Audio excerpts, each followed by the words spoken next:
नमस्कार। तो आज हम बात करेंगे ग्रहों में सौम्य ग्रह यानी कि चंद्रमा। आमतौर पर ज्योतिषी कह देते हैं कि चंद्रमा सौम्य ग्रह है, मोती पहन लिया तो कोई नुकसान नहीं होगा, चंद्रमा कोई नुकसान नहीं करता। लेकिन चंद्रमा एक ऐसा ग्रह है जिसे पकड़ पाना बहुत मुश्किल है, क्योंकि इसकी स्पीड बहुत तेज़ होती है और आमतौर पर देखा गया है कि चंद्रमा के साथ केतु हो तो चंद्रमा को ग्रहण लग जाता है। अगर चंद्र के साथ राहु होने से चंद्र का असर बहुत मध्यम यानी कि कमज़ोर हो जाता है। शनि के भी चंद्र के साथ होने से इसका फल अशुभ कर देता है।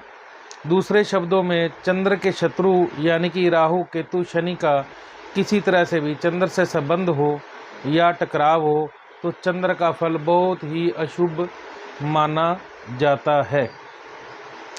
अब इसी प्रक्रिया को हम बात को आगे बढ़ाते हुए चंद्रमा के 12 घरों का विश्लेषण करेंगे, 12 घरों का वर्णन करेंगे। हमारे किताब के मुताबिक पहला घर चंद्रमा हो तो इस घर में चंद्र को बर्तन का यानी कि मटके का अच्छा पानी कहा है। मटका उसमें पीने वाला पानी होता है, उसी के मुताबिक चंद्र को मटके का अच्छा पानी कहकर बोला गया है, पुकारा गया है। यानी कि चंद्रमा तालीम यानी शिक्षा का कारक भी है, यानी तालीम पर लगा हुआ पैसा कभी खाली ना जाएगा। पहले घर के चंद्रमा का ये फल है। उसकी पढ़ाई उसके जीवन में योगदान देगी, जिससे उसको राज दरबार अर्थात अपनी नौकरी के संबंध में या सरकारी नौकरी से भी अच्छा लाभ होगा। इसी प्रकार हम दूसरा भाव यानी कि सेकंड हाउस, दूसरा घर, उसके अंदर चंद्रमा विराजमान हो तो उसका फल कैसे होगा, वो इस तरह है कि चंद्रमा दूसरे घर में हो तो ये एक पहाड़ से निकला हुआ उम्दा पानी, उम्दा यानी कि बहुत ही बेनिफिशियल गुड क्वालिटी का, या आप सीधी भाषा में ये कह सकते हो पवित्र पानी समझा गया है। दूसरे घरों में चंद्र होने से पढ़ाई, माता, जद्दी जायदाद और पैसा दोनों में से एक का ही शुभ असर होगा। यानी कि तालीम के लिए बहुत शुभ रहेगा या इन दूसरी बातों के लिए अशुभ होगा। मतलब कहने का ये है कि यहाँ चंद्रमा दोनों बातों के लिए शुभ नहीं होगा। उसकी माता के जीते हुए उसकी तालीम अच्छी चलेगी, मगर माता के सुख की शर्त नहीं है, लेकिन उसके पिता को तालीम के सुख की कोई शर्त जरूरी नहीं होगी। यानी उसके पिता को तालीम से सुख हो भी सकता है और नहीं भी हो सकता, मगर टेवे वाले के लिए उसकी विद्या, दुनियावी ज्ञान या समझ में जरूर अच्छा योगदान देगी। लेकिन चंद्र की दूसरी चीज़ें यानी कि किस्मत में मदद देगी, जैसे कि चावल, दूध, इनका उपाय करने से उसको उसकी किस्मत में मददगार होगी। और जैसे सफ़ेद रंग के घोड़ों का व्यापार करना, चांदी का कारोबार करना, चावल का कारोबार करना, दूध संबंधी काम करना, सिंचाई संबंधी काम करना, उसके जीवन के लिए बहुत ही शुभ फल देने वाला होगा। अब हम बात करते हैं चंद्रमा 3 यानी कि तीसरे घर का चंद्रमा। यदि चंद्र तीसरे घर में हो तो इसे सहरा यानी कि रेगिस्तान का पानी कहा गया है। अब आप ध्यान से सोचो, रेगिस्तान में पानी की क्या कीमत होगी, ठीक है। इसे सहरा का पानी कहकर पुकारा गया है। जिस कदर उस व्यक्ति की तालीम बढ़ती जाएगी, उसके पिता की माली हालत कमज़ोर होती जाएगी। यानी कि पिता की आर्थिक हालत में कमी होगी, कमज़ोरी होगी, लेकिन उसकी तालीम रुकेगी नहीं, तालीम अपनी कीमत देगी। लेकिन यहाँ ये शर्त ज़रूरी है कि जैसे जैसे उस व्यक्ति की उम्र बढ़ती जाएगी तो उसकी तालीम की कीमत कम होती जाएगी।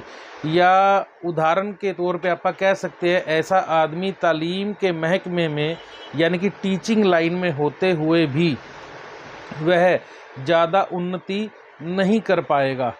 पढ़ाई के साधन से कमाया हुआ रुपया घर में कामों में कोई बहुत ज़्यादा तरक्की का साधन नहीं बनेगा। ये है तीसरे घर का चंद्रमा। अब चौथा घर हमारी किताब में चंद्रमा का खुद का घर बताया गया है। चौथे घर में चंद्रमा को चश्मे का पानी अर्थात मीठा पानी कहकर पुकारा गया है। मीठा पानी वो होता है जिसे हम नॉर्मली पीते हैं, जिसका पीएच लेवल हमारे मुताबिक हो, उसके टीडीएस हमारे मुताबिक हो, हमारे जिस्म में आएगा तो हमारे जिस्म के अंदर तरक्की देगा, बीमारियों से निजात देगा, शरीर की सफाई करेगा, तंदुरुस्ती देगा, शांति देगा। ऐसा पानी कहकर पुकारा गया है। यानी कि उस व्यक्ति की पढ़ाई उसके लिए बहुत शुभ होगी। पढ़ाई पूरी करने में उसकी हर तरह की मदद खुद ब खुद मिलती रहेगी। अर्थात पढ़ाई पूरी करने के लिए उसे किसी न किसी रूप में देवी सहायता मिलती रहेगी। वह किसी तरह की पढ़ाई हासिल करके, लेकिन वो उसके लिए उसके जीवन में शुभ योगदान का कारक ही होगी। यानी कि एक उदाहरण के तौर पर एक बहुत ही गरीब घर का बच्चा जिसके पास खर्चा करने का कोई साधन नहीं है, अपनी शिक्षा को आगे पूरी ले जाने तक कोई साधन नहीं है, उसे ऐसा कोई ना कोई इंसान, कोई ना कोई व्यक्ति मिल जाएगा जो उसकी शिक्षा को पूर्ण करने में उसकी सहायता देगा। ये दैवी और गैबी, दैवी यानी कि देवीय ताकत, गैबी यानी कि जो दृश्य है, किसी न किसी तरीके से उसको उसकी शिक्षा प्राप्त करने में सहायता मिल जाएगी और उसको यह शिक्षा अच्छा फल देगी। अब आते हैं फिफ्थ हाउस में, यानी कि पांचवा घर। पांचवें घर में चंद्रमा हो तो चंद्रमा को गृहस्थी के लिए आबादी के अंदर का दरिया या आबादी को सींचने वाला दरिया या नदी कहकर पुकारा गया है।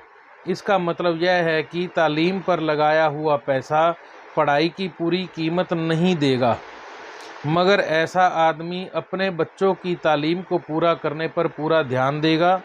उसके बच्चे ऊंची शिक्षा प्राप्त करेंगे। यदि ऐसा व्यक्ति आम लोगों का भला करे तो दूसरे व्यक्ति उसकी मदद नहीं करेंगे, मगर उसकी शिक्षा अपने लिए निरर्थक ही रहेगी।